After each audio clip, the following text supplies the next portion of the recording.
Hello everyone, welcome to another episode of BVI Pilots, the last episode of November. We're here today without Johnny at the moment, but we have Marshall stepping in again. You'll be getting used to him as the co-presenter. Yeah, I'm in here again. You'll be getting used to me. And we're here with the old faithful of Andy and Jason, who've been on, I think this is their third time, maybe, if I count correctly, I'm not sure, but hey to both of you. Hello. Hello.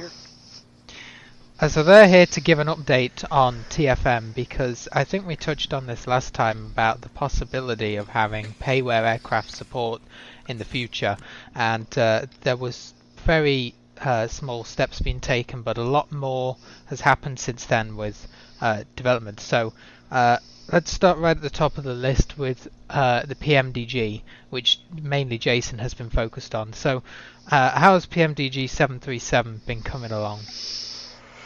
It's going well. So, I mean, it's a lot of work. It's a lot of work. But the good thing is the interface into that aircraft is really robust. So we're able to get a lot of info in and out of it. So full access to the FMC, the flight management computer. But a lot of the work actually the FMC access is done, or mostly done. But the larger issue is because there are not, hotkeys for every control, and honestly there couldn't be hotkeys for every control because there's so many of them.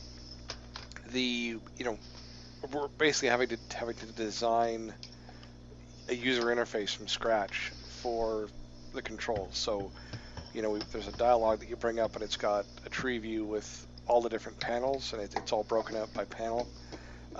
So it's just we're having to sort of code every control individually, and so it's a lot of work, but it's coming along. I was actually a week or two ago I was able to do a full flight, from startup to takeoff to having the system do an auto land. So that went really well.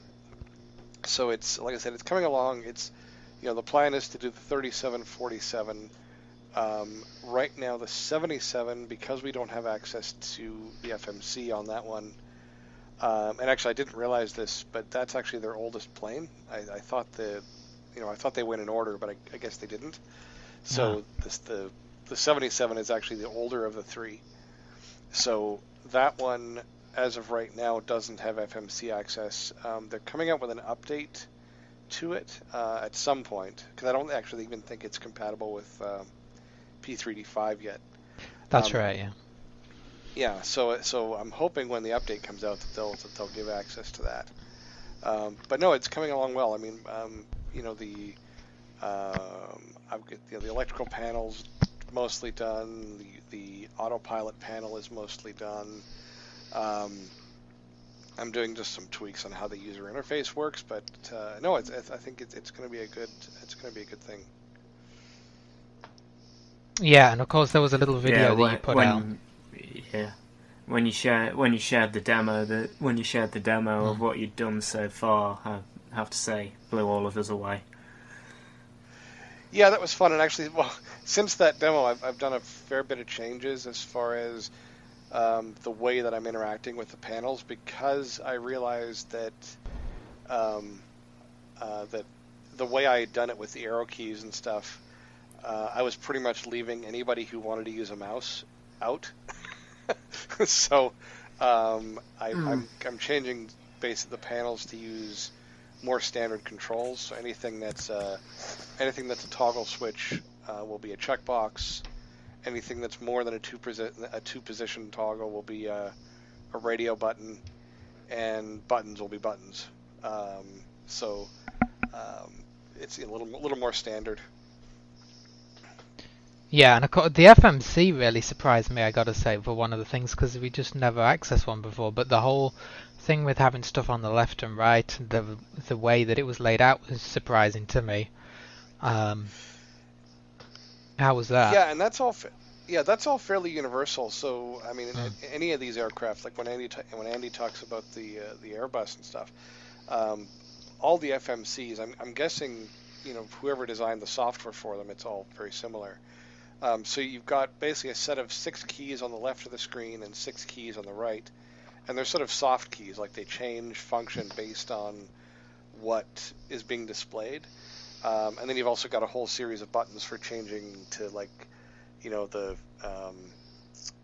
progress page, route page, legs page,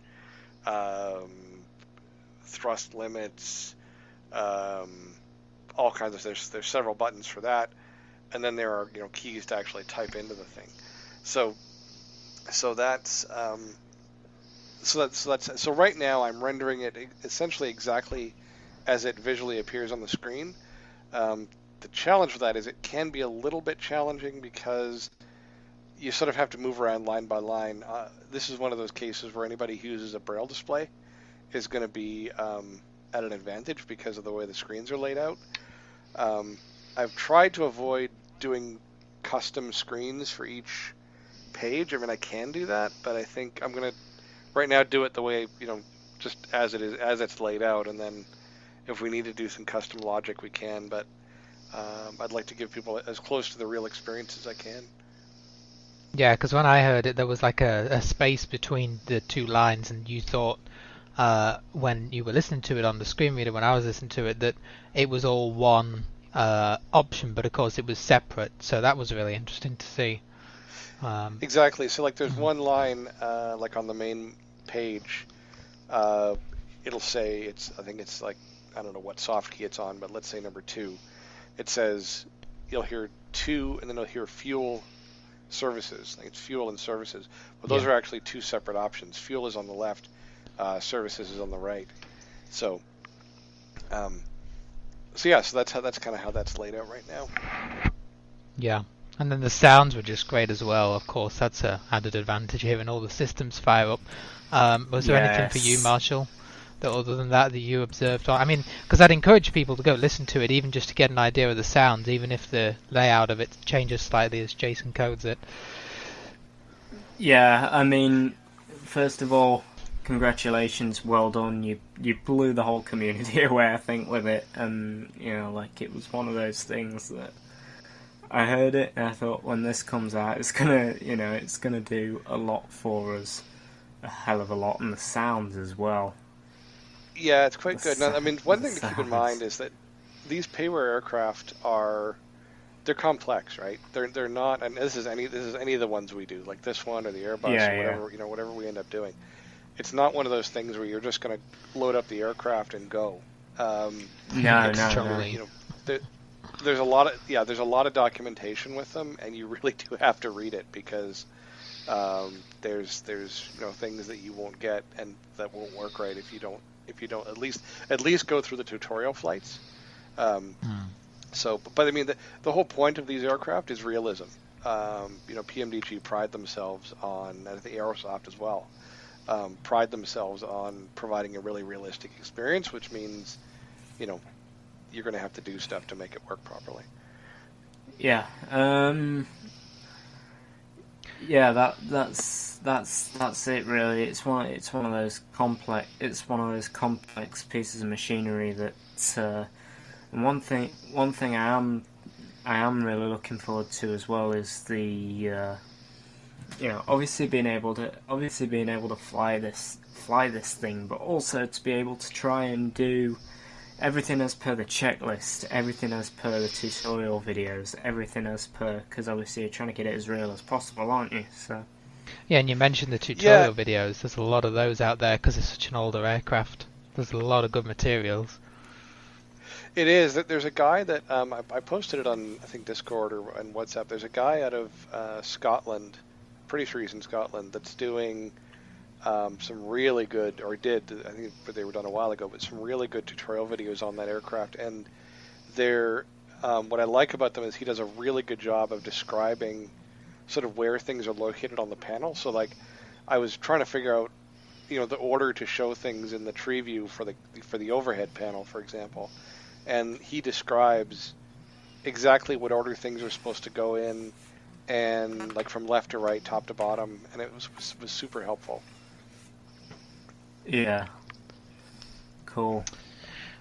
And then, so we'll move over to Andy, who is working on other aircraft, mainly the aerosoft for the moment, which sounds like it's going to be a bit easier. So what's the deal with that so far? So far, I am in negotiations with them. Earlier this week, I had asked them if they could actually give me an updated list of local variables, which usually hold panel values or indicate whether switches are turned on or turned off, because it looked like the list that they had was kind of out of date, and they complied. They told me if I needed a 64-bit version that they would build it for me, so I'm waiting on that. I also asked them if I could get access to the FMC's text, because right now all they're doing is giving people access to the panel switches and what has been turned on and turned off. They don't actually give you the FMC's text like pmdg does. At this point, that's where I'm at with that. So is the aerosoft simpler? Because I've heard from people that it's simpler than pmdg, and like that they use more in-sim stuff. Is that right? So what they actually do, the FMC is similar to the pmdg in the sense that it has the 6 left and the 6 right soft keys. It is simpler in a sense that the way they do things, it's half of their FMC is custom workflow that integrates into the sim. So one of the examples is if you are on the main page for the FMC, and if you do left soft 2, then it'll bring up the flight plan page. You have 2 options. One of them is to paste in a space-separated route of waypoints. The other one is to load a company route. And a company route is nothing more than just a flight plan that's been saved in their custom format.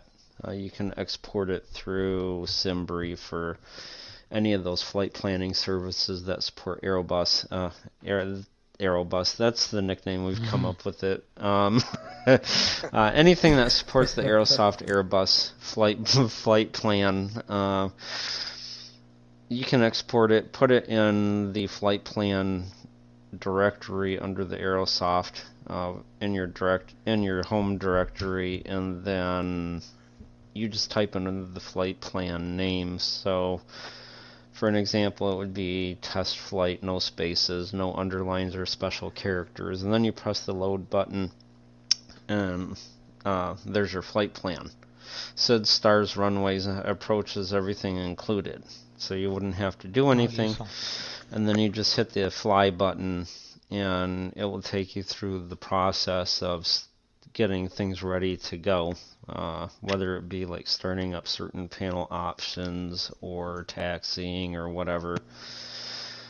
And the interesting thing about Airbus's FMC is the fact that, one, it has a co-pilot. So if you load it up into P3D or FSX, then you can hear the co-pilot, who is performed by an actor, and he is doing things like closing doors, sitting down in a seat, flipping through newspapers, flight plans, whatever it is, getting his coffee, sneezing here and there, coughing now and again, you know.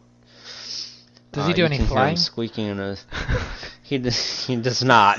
Oh. No, he does not. That's a bit of a deal breaker, that he can't actually do anything useful. He does once you get yourself up off the ground, because actually once you get all the systems started, there's a thing, I believe it's LeftSoft 3 from the main FMC's screen, and it's checklists. And the way that the Airbus works is, depending on what stage of flight you're in, it will automatically trigger a checklist. So an example, if you're sitting at the gate and you go into checklists, and you start off with cold and dark. Then once you get into the sim, then it's going to Copilot automatically start telling you, okay, cold and dark pre-takeoff checklist.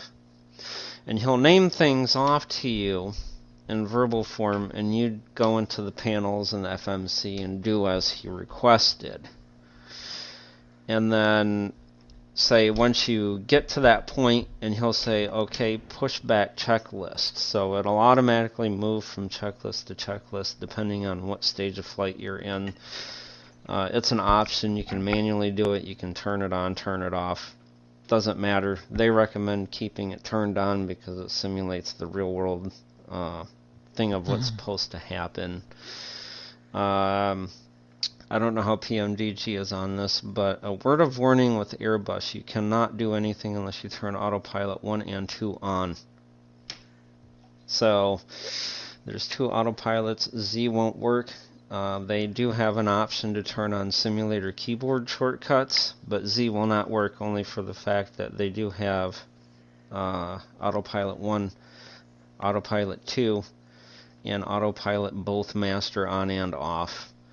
And you cannot turn autopilot both on and off unless, of course, you have autopilot 2 has to be turned on before you can do master switch on both. It's really weird on some of the stuff.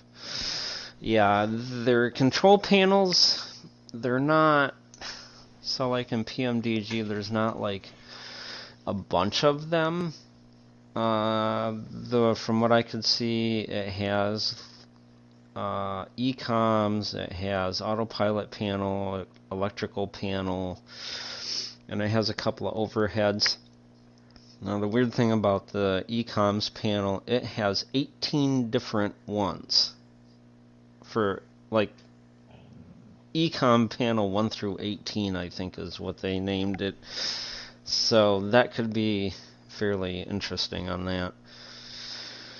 But so that's a basic description of what the Airbus is. So we can code up all of the panels. The problem is getting the text from the FMC. And again, like pmdg, it's dynamic, so I can't just hard code into left soft 1 initialization, because then if I hit initialization, then left soft 1 might turn into something else. Yeah, gotcha. Yeah, exactly. Well, hopefully, I mean, it sounds like Aerosoft is being much more helpful than I've seen them be in the past. So that's actually really good. So I'm hoping that maybe they can come back and do something to give us access, because the Airbus, they actually have a web-based FMC, which I was really hopeful might work, but it totally doesn't. It's a completely graphical interface, no text on it at all. But it does tell me that they can get some level of access out of the FMC. It's just a matter if they'll give it to us. Because then you won't be able to turn that into text. Yeah. Okay. So it is possible. Yeah. Maybe. So from a programming aspect, it's possible, but from the relationship between us and Aerosoft is the sensitive part. They gotta give you access. Yeah. Yeah, exactly. And there was some talk about other... Hey, go ahead. Oh, no, sorry. I was going to say, like, just so people know, this stuff isn't going to happen quickly. This is, a large project to get the pmdg and the Airbuses going, so... and it's not one of those things that I can sort of release bits and pieces of. Like, you sort of need all of it, or it just isn't going to work. So... it is going to be. I'm not going to give timelines. I never like to do that. But I'd say at least a few months before we get the pmdg stuff working. I think. Maybe faster, but like I said, because it is a lot of work. So we're not going to expect builds of this. It'll all just come out as one when it's ready. Most likely. I mean, and I think Andy and I were talking about this earlier, and I think there probably will be other builds of TFM. In the meantime, just adding smaller things. It just won't. There just won't be. There may not be builds with the pmdg stuff in it until that's ready. But I think we're planning on a few other smaller things. Yeah. I was going to say we've been looking at, or there's been talk of other aerosoft / other payware aircraft which could be looked at after these two projects have been completed, and we know that both companies are giving us everything we need. Yeah, so the ones that come to mind over the past week or so, you have the Airbus 18, 19, 20, 21, and 330 from Aerosoft. They also have a CRJ that we can look at in the event that they give us access to the Airbus series. There's another potential one called Quality Wings. Now, the only one that would work with that is the 787 Ultimate Collector's Edition. We are glad because if it does work, it's only $80. So it's not like some huge outrageous price. So it's at least somewhat reasonable. Their developer's guide for sim developers has 85 pages of LVARs, but here again, it doesn't hold text. It only holds panel state and panel indicator values. So we would have to possibly reach out to Quality Wings when the time comes and ask them if they can give us FMC access. The other one that might be in a similar state, I don't know to what degree, is the Wilco Falcon 7X. Rob had tried it the other day, and I told him when the time comes I can look at it and stuff like that. So there are possibilities. It's just trying to go out and find them and then negotiating with the developers or manufacturers. Yeah. Okay, so we got options, and that's looking like the pretty distant future after all. This has sorted itself out. One thing I was going to say, has anyone tried multi-crew experience with any of these? I wonder if that could help with like the PMDG in conjunction with TFM. Oh, it certainly could. Because a multi-crew experience you can use, like they've got flows to start up the plane and do things like that. It's not going to help you in reading the FMC, but it's certainly another way of accessing systems. I don't want to require it though. As far as that's why I'm building all the panel. It's just it could increase immersion. It's a choice. Okay, that's good to know. Yeah, but it's just something that could be compatible that you could add on to the product if you wanted to. Yeah, because I purchased that a while back and never really got into it because it's just the freeware aircraft just don't have the depth to make it worthwhile. But in terms of the aircraft, obviously I understand you're still sort of saying don't buy them as of yet. There's not really much point at the moment. Yeah, I wouldn't recommend buying them right now. The Airbus 18, 19, 20, 21 Professional Suite, which they call it the 2021 Professional Suite, comes with all four airplanes, the 18, 19, 20, and 21. It is 70 euros if you do get it. I wouldn't recommend buying it until we know for a fact that we can get system access to the FMC and I can pull things out. Yeah, and same with the PMDG. I mean, it's, I think we know a little more about the PMDG than we do about the Airbuses at this point. So I know it is going to work. But it says I can't give you a date as to when the TFM support will be available. So I'd rather people wait. And I mean, if anybody is so inclined and wants to, go into GitHub and grab the source and play with it, I mean, by all means. I just, we're not going to necessarily provide a ton of support right now. Yeah, once but again, there's no tech support because it's still in development. yeah, exactly. So I would but I would say hold off a bit until we get the UI a little more polished and that sort of thing. And of course, people are using different sims. We know that the primary sim for payware aircraft now is P3D V5. That's really where all the updates are going. There is an older NG of this aircraft, opposed to the NGXU of the 737. That package is for FSX, and we've said you think that will probably work with TFM2. I think it will. I don't have it. So I haven't been able to really test it, but I believe it should. I think the access to the FMC is still there. There are some things I think that the U version has that the older one doesn't, but I can't tell you right off the bat what those are. But yeah, I mean, it should work. I just haven't done a lot of testing of it.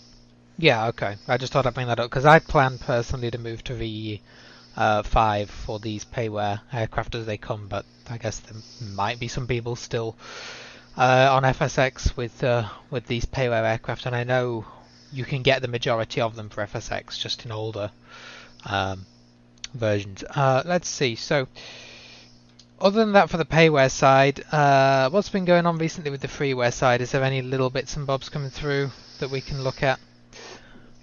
So, as far as the freeware side is concerned, the flight planner is coming along slowly but surely.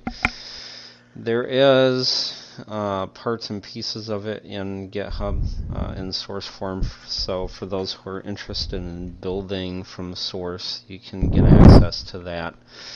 For those who are not interested in building from source, Jason and I were talking earlier this morning about possibly doing this, and that's including a feature, a setting that will let you turn on or turn off experimental or not yet finished features. So if you want to experiment with them, you could turn the setting on. If you wanted to turn them off, then you could just turn the setting off and they would go away. So the airports dialogue. I had a particular workflow as far as the flight planner was concerned. It actually turned out a little bit different than I thought it was going to, which will make things probably a little bit easier and more self-contained. So the way it's going to work now is when you're in the simulator in your cockpit and you do right bracket control P is in Papa, it'll bring up the flight planner window. And that flight planner window, at this point you have the waypoints list, which will hold the flight plan. You have the stuff for waypoint restrictions, missed approaches, oceanic reporting, auto approach mode, fly missed approach mode, that'll be in there. You will also have a plan menu and a procedures menu. So in the procedures menu, you will have airports, taxiways, gates, runways, and approaches, SIDS, and stars. So in the airports list, you can filter between all of the columns that are in the table. So the table of airports gives you name, the identifier, city, state, country, bearing, altitude, and distance from your current location. So you should be able to sort based on any of those columns. The options will be within a certain range, contains, begins with, ends with, or equals, greater than, less than. And so that gives you some filtering options. and then you would right-click the airport that you want, set as destination, departure, or get more info. Get more info would list everything about the airport, taxiways, runways, gates, that type of thing. Set as destination and departure is pretty self-explanatory. When you get done with setting your departure and your destination airport, then you could go to runways. Now the thing about runways, it'll have the same type of list. It'll have the same type of filtering abilities, but it will only list the runways available for that particular airport. So if you're in the waypoints list and you have your destination highlighted, it'll only give you your runways for that particular destination. Same thing with the departure. Now you choose your runway, you can send to flight plan, get more info. If you get more info, it'll list everything about the airport, what kind of material is it made out of, any particular obstacles that might be in the way, what kind of lighting systems do they have, what approach modes do they accept, slope, angle, all that kind of stuff. Oh, nice. So you send that to the flight. Yeah, so you send the runway to the flight plan, and then here's where the interesting part comes. If you are on your destination airport, let's say, and you choose a star, so you would go to the procedures menu, go down to star, and it will list only the stars available for that particular runway. Now, the nice thing about this is it will also give you a couple of bearings. It'll give you the transitions heading, and it'll give you the stars heading itself, meaning the last waypoint in that particular star, which would be the first one you would come across when you're starting your transition point. It will list the headings, so you can determine whether or not this is going to be the right star for your particular situation. It'll be the same thing with SIDS. It'll list the direction of the transition point, the direction of the final waypoint in the SID.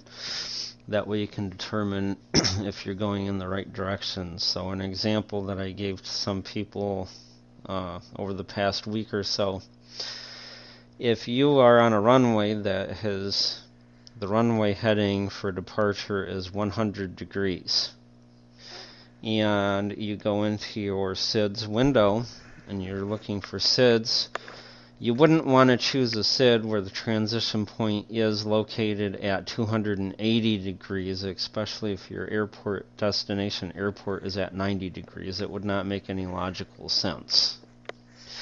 Now, the only logical sense that would make is if, say, air traffic control on VATSIM tells you to do it for whatever reason, because maybe there's congested traffic flow along that path and they need to route you around it. But if you're just flying offline, it would make no logical sense to choose something out of the way.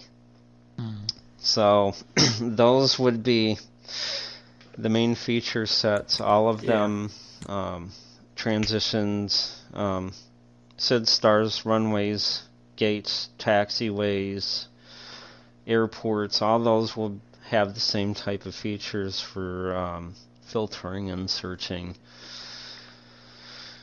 As far as everything else, I think that is the major thing that we have going on right now for the current development side of things. The other thing that Andy and I talked about, we're gonna do some sort of smaller, because these are all pretty large things, right? These are all pretty large features. So I want to try to do some smaller things, so at least we get a release out every now and then. And so one of the things we talked about is adding things like your landing rates, which we've talked about doing for a while. We just hadn't got around to. So Yeah, I think, that'd be very useful. adding, yeah, Yeah, so adding Yes. landing useful, rates. definitely. So some of the few that came across my list of things to do were landing rate on touchdown. That would include G-force on touchdown. A stall out warning that would be given to you by text to speech, whether it's SAPI5 or your screen reader. So that annoying horn that keeps going off, or the annoying ticker that keeps going off, and you have no clue what it is because you can't see the display to know what it's doing, it will say stall, and it'll repeat until the warning goes off on the panel. There's another one, overspeed, where you have the annoying ticker, tick, tick, tick, tick, tick, tick, tick. Yeah. It will just keep repeating to you overspeed until that warning light goes off. There are some of the smaller things that we were thinking of putting in here in the meantime. Yeah. And I think since the last podcast, the throttle percentage box was released, and there's also talk of a speed brake percentage box. So both of those, well, one of those is in. One question that I did get from a comment, I think it was from someone called Carlos, I forget his last name, but it was someone on a podcast video who asked about A2A support. I know you're focused very much on pmdg. They wanted to know whether A2A support would be coming to the new TFM. That's the idea. I just haven't really, honestly, I just haven't got around to it. But yes, because the old TFM, the old Python TFM had some A2A support, so I'm hoping to get that back in. Yeah. Mm-hmm. Yeah. Okay. I would recommend. We haven't had a if you ton wouldn't mind me making a recommendation, I would recommend that those warning switches be read by SAPI5. Yeah, we were going to do that. That's what we were looking at. Yeah. The interesting, so with the A2A, we just haven't got a ton of, not a lot of people have been asking about it, and that's kind of why Yes. it sort of got Yeah. backburnered. But the plan is to get it back in there at some point. Yeah. Okay. No, I think he just wanted to know whether it was actually possible for it to come, and so yeah, there you go. It is possible. It will happen at some point. It is. Yeah. Yep. Alright, so I think that's everything, unless either of you have any other ideas / comments. So a few things that come across my desk over the past month or so, with some features. They're kind of mid-range things. One of them is a long-term thing. I don't remember if we talked about the look-around feature, like what Eurofly has. But it looks like I did find a solution to that. It will not be OpenStreetMaps. It will be Bing Maps instead, because they give me the GPS. They actually give you, if you request the outline of a particular area, they'll actually give the outline to you in GPS coordinates. So that'll be a lot easier to deal with. Another one was to allow TFM to use no speech. That means that there would be a setting that you could use inside of TFM where it would turn off all speech. And you could just use it with a magnifier, because I've had a couple of partially sighted people send me something. Can you actually turn off speech because we don't need it? And another one is, which I think is a long-term one that may deal with maps and mapping, is can you have an accessible flight plan route drawn on an accessible map? So that one might be a little more difficult. No guarantees, no promises, no nothing. But it's something to look into. That basically means, like, if you're flying and you have a flight plan with a map next to the flight plan, kind of like what FS Tramp does nowadays, it draws lines that show you what your particular route is going to be. So you'll know in advance like what areas you're going to pass through and things. That's more or less what they were wanting to do, is can we trace a route on a map to see exactly what the route might look like before we actually take off. And Right, yeah. that That's might be in interesting. more of an experimental or a research phase than anything. But as far as anything else on that, I think that's all I have. Yeah, okay. Because I know SimBrief gives you a summary of all the FIRs that you'll fly over, all the very basic areas like countries or regions. But yeah, okay, that's interesting. Yeah, I think that's about it. Have you got anything else, Jason? No, I don't think so. I think just as this people, we had sort of said this a while back, that this is the point where people need to be patient with us, because it's before we were sort of releasing TFM versions every couple of days or every few weeks, and we're sort of at the point now where TFM is has all or most of the features in that the old Python version had. Yeah. And so now we're working on much larger things. Yeah. So now is the point where things get slower as we're working on things. Like, things are still happening. It's just like, so you're not going to see releases as frequently as what we were doing. Makes sense, yeah. Alright then. And I once think again, that's if it. you do build this thing from source, there is no tech support, so please don't come right into us when things break. Because they will. Oh, we'll Yeah. get an email about something. I bought the pmdg Yeah. 737. Is it working? No, not yet. Anyway, alright guys, thanks for coming on. I'm sure we'll have you on again, if not before the end of the year, then at some point early next year, to talk about the progress of it all. And it's feel free everyone to send us an email if you want to have it forwarded on. There's a contact me, and there's always a donation thing and all that on the TFM website. So that's Don't all send the usual books. places. Don't send books. No, we don't want books. All right, thanks for coming on, guys. We'll see you in the next the next time we have you. Thanks. All right. Okay. Well, I hope you all enjoyed that interview with Jason and Andy. Some great updates there. And really, other than that, there wasn't a whole lot that's been taking place in Flight Sim over the past 2 weeks. One thing I did want to bring all your attentions to is the BVI virtual event, which is going to be taking place next Saturday, the 5th of December. And I've put a video on my YouTube channel, the Blind Flight Simmer channel, if you want to get all the details.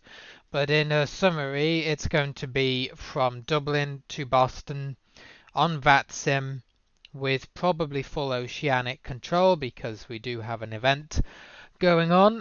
So it will be from 3 p.m. Zulu time to 4:30 p.m. Zulu time for departure. Either let us know when you plan to depart, or you can always just load in on the day and fly with us, but it would be great if we knew beforehand what aircraft you'll be flying. BVI Virtual, for those who don't know, is our own Blind Pilots airline, which is on FS Airlines. You can create an FS Airlines account, and when you do that, there's a combo box to choose which organization to join, and you can choose BVI Virtual. So that will be a departure time, I think, of around 10 to 11:30 Pacific time, and a little bit earlier in some other time zones. But it means that we've tried to compromise basically on the times. It means those Europeans will be landing somewhat later in the evening, and Americans, or Canadians, whatever, all those people in that sort of part of the world, that time zone setup will be taking off in the morning. But it's not too early in the morning for most people, so that's how that will work. We encourage you to, go create a booking for yourself. All our pilots are going to be doing their best to get their aircraft back to Dublin. You can pick up any aircraft you like and take it back to Dublin, ready for the flight to Boston on Saturday. And so you create your booking with your aircraft. The call sign, if you could make up a call sign that is unique to you so that we don't get confused, that would be great. And also if you could make it so that the checkbox to only have this flight done once is checked, so that we don't end up with, all the people who create a flight, 5, 6 people, whatever it is, adding flights to the database that are permanently going to be stored there. So that's what will be taking place. Feel free to come on the BVI Pilots Team Talk to have a chat with us. If not, as I say, we will be on VATSIM. Oceanic control is a bit different this year. It's a lot less complex. So even if you're new, don't worry too much about that, as long as you have a bit of experience on VATSIM and you're not going to be completely clueless. So, as always, you can email bvipilotspodcast@gmail.com if you have questions. Or you can find us on iTunes, Spotify. You should be able to play us with the smart speakers. You should be able to get Siri to play us, etc., etc. And it's on the various YouTube channels as well. So I hope you have enjoyed this week's podcast, and we will see you in 2 weeks' time, which may well be the last episode of the year, because by then we will be well into December, and the holidays, the Christmas holidays, will be coming up after that. And it's going to be very difficult to work around schedules and stuff to get recordings done. So what will it be? Maybe the 14th, 15th of December is when you'll next hear from us in 2 weeks, and then that will probably be it for the year. But I hope you've enjoyed this podcast, as I say, and that we've cleared up some questions with TFM. Have a great rest of your week, and we will see you in a fortnight.